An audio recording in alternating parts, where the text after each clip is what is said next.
एक ऐसा नेता जो कुर्सी का कभी मोहताज नहीं था, एक ऐसा इंसान जो इज्जत का कभी मोहताज नहीं था, और वो इंसान ने अपनी ज़िंदगी खिदमत खल्क में सर्फ कर दी। दोस्तों, मैं बात कर रहा हूँ जनाब फैयाज़ खान साहब की। एक ऐसा सितारा जो रायपुर की सरजमीन से निकलकर नागपुर तक पहुँच गया, और अब उसने एक ऐसा नाम कमाया कि आज भी दुनिया उसके नाम की दीवानी है।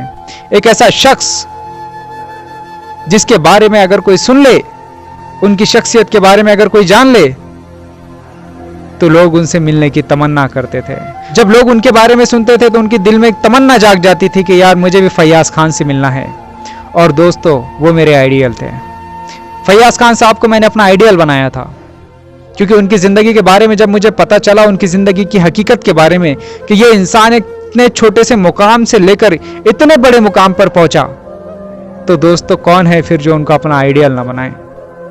इसलिए मैंने फैयाज़ खान साहब को अपना आइडियल बनाया था। और दोस्तों, उन्होंने मुझे अपनी ज़िंदगी के बारे में बहुत कुछ बताया, लेकिन मैं आपको बताता हूँ कि वो एक ऐसे शख्स थे, और इस बात का मैं गवाह हूँ कि लोग ये तमन्ना करते थे कि वो हमारे घर में आकर बैठे। लोग ये तमन्ना करते थे कि वो हमारे घर में आकर खाना खाए, वो हमसे बात करे, क्योंकि वो शख्सियत ही ऐसी थी। फैयाज़ खान कोई एक शख्स नहीं था, फैयाज़ खान एक शख्सियत थी। उनकी ज़िंदगी के बारे में अगर आप जानोगे, अगर आप उनसे मिले हो कभी, तो आपको पता होगा। लेकिन अगर आप उनसे कभी मिले नहीं, तो मैं आपको बताता हूँ कि वो ऐसे शख्स थे। बड़े बड़े प्रोग्राम फैयाज़ खान साहब के लिए रोक दिए जाते थे कि जब फैयाज़ खान आएंगे तभी हम ये प्रोग्राम करेंगे। वो ऐसी शख्सियत जो रायपुर की सरजमीन से निकलकर नागपुर तक पहुंची, लेकिन वो सितारे ने नागपुर में जाकर अपना दम तोड़ दिया। एक ऐसी सोच का मालिक, एक ऐसे अखलाक का मालिक, मैं ये दावे से कह सकता हूं कि ऐसे लोग सदियों में कभी कभी पैदा होते हैं।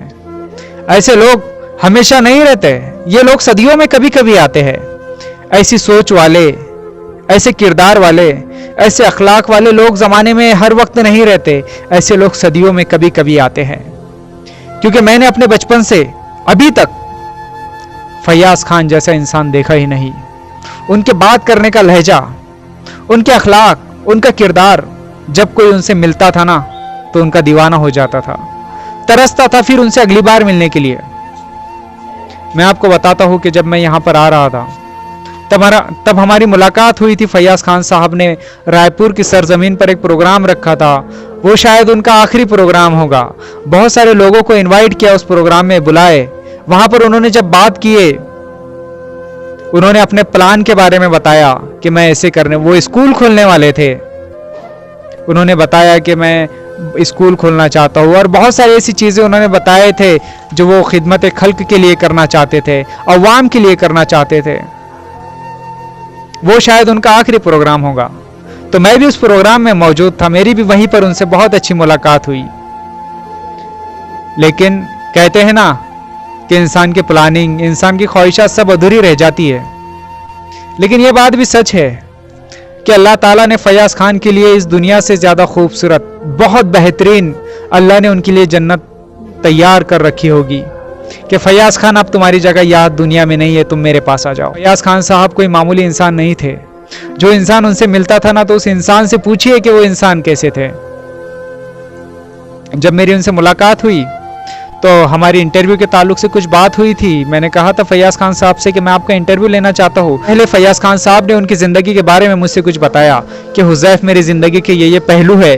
तो तब मैंने उनसे कहा था कि फैयाज़ खान साहब, मैं आपका इंटरव्यू लेना चाहता हूँ, आपकी ज़िंदगी के बारे में कुछ मुझे बताइएगा, मैं इंटरव्यू लेके पब्लिक शेयर करूँगा।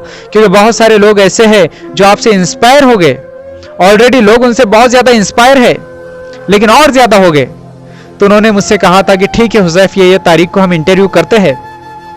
हमने तारीख भी फिक्स की थी इंटरव्यू की, लेकिन कोई कारण या कोई वजह आ गई थी शायद बीच में, जिस कारण हमारा इंटरव्यू नहीं हो पाया। तो फैयाज़ खान साहब ने खुद मुझे कॉल किया था और कहने लगे कि हुज़ैफ, हम एक काम करते हैं, और उनका हमारा इंटरव्यू का डेट और मेरा यहाँ आने का डेट मतलब कुछ आगे पीछे ही हो रहा था। तो उन्होंने मुझसे कहा कि हुज़ैफ, आप सऊदी अरब चले जाओ, आप पहले सऊदी अरब चले जाओ, फिर वहाँ से जब आप वापस आओगे ना, तब हम इंटरव्यू ज़रूर करेंगे। ये बात उन्होंने मुझसे कही थी।